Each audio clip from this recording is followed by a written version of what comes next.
नमस्कार विद्यार्थी मित्रांनो. तर माझ्या YouTube चॅनलमध्ये मी तुमचं सहर्ष स्वागत करीत आहे. तर तुमच्यासाठी एका महत्त्वपूर्ण विषयावरती व्हिडिओ घेऊन आलो आहे. ते म्हणजे एमपीएससी आयोगानं ग्रुप बी 2025 ची जाहिरात प्रसिद्ध केलेली आहे. तर त्याच्या संदर्भात माहिती देणार आहे. त्यामुळे व्हिडिओ शेवटपर्यंत पहा. आणि माझ्या चॅनलवरती नवीन असाल तर प्लीज चॅनल सबस्क्राईब करा. आता तुम्ही जर वेबसाईटवर जाल, तुम्ही वेबसाईटवर गेल्यानंतर तुम्हाला ॲडव्हर्टाइजमेंट सेक्शनमध्ये तुम्हाला ही वेबसाईट जाहिरात तुम्हाला दिसून जाणार आहे. आता ही जाहिरात प्रॉपर व्यवस्थित तुम्हाला सांगेल आहे, किती पद आहेत, कोण आहेत, सगळ्यांची तुम्हाला माहिती सांगणार आहे मी. तर बघा, ही फाईल ओपन करत आहे.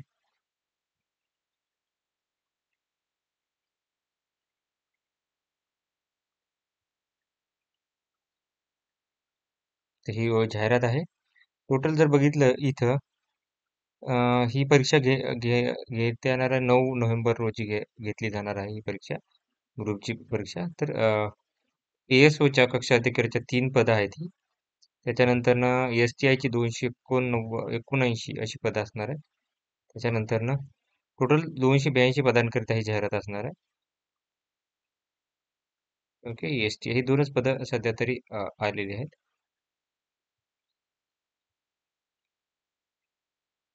PSIची पदं नाही आहे त्याच्यामध्ये. बाकीच्या गोष्टी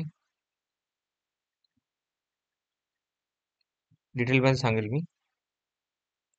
ओके. आता वयोमर्यादासाठी जर बघितलं तर 1 नोव्हेंबर 2025 ज्या दिवशी परीक्षा आहे त्याच्या दिवशी कमीत कमी 18 वर्ष पाहिजे, सगळ्यांसाठीच. आणि ओपनसाठी 38 वर्ष आणि मागासवर्गात 43 वर्ष एवढं वय हे असणार आहे.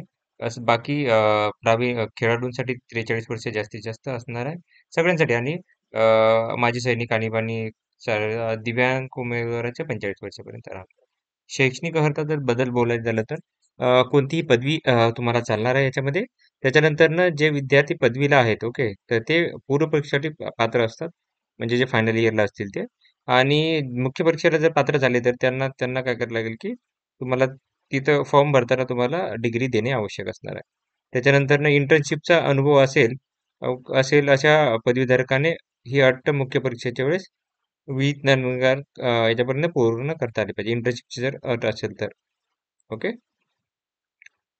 त्याच्यानंतर निवड प्रक्रिया जर बघितलं तर याच्यासाठी तुम्ही बघा, 2 टप्पे असतील. संयुक्त पूर्व परीक्षा असणार आहे. त्याच्यात संयुक्त पूर्व परीक्षेचे 100 गुण असतील. मुख्य परीक्षेचे 400 गुण हे असणार आहे त्याच्यामध्ये.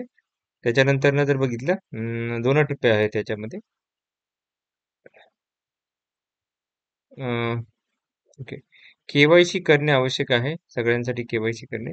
डॉक्युमेंट कोणकोणते लागणार आहेत तर जर तुम्ही एसईबीसी असेल तर त्याचा पुरावा लागेल. त्याच्यानंतरनं ईडब्ल्यूएस असेल त्याचा पुरावा लागेल. नॉन क्रिमिनल 25-26 लागणार आहे तुम्हाला.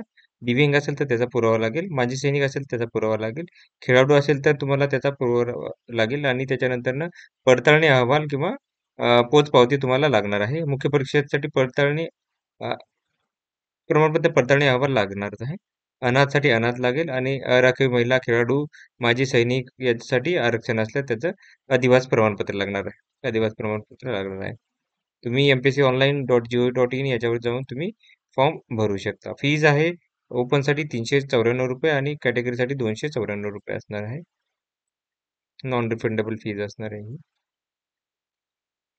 तर ही माहिती आहे. तर अशाच महत्त्वपूर्ण माहितीसाठी माझ्या चॅनलला सबस्क्राईब करा, व्हिडिओला लाईक करा आणि माहिती जास्तीत जास्त विद्यार्थ्यांपर्यंत शेअर करा. धन्यवाद.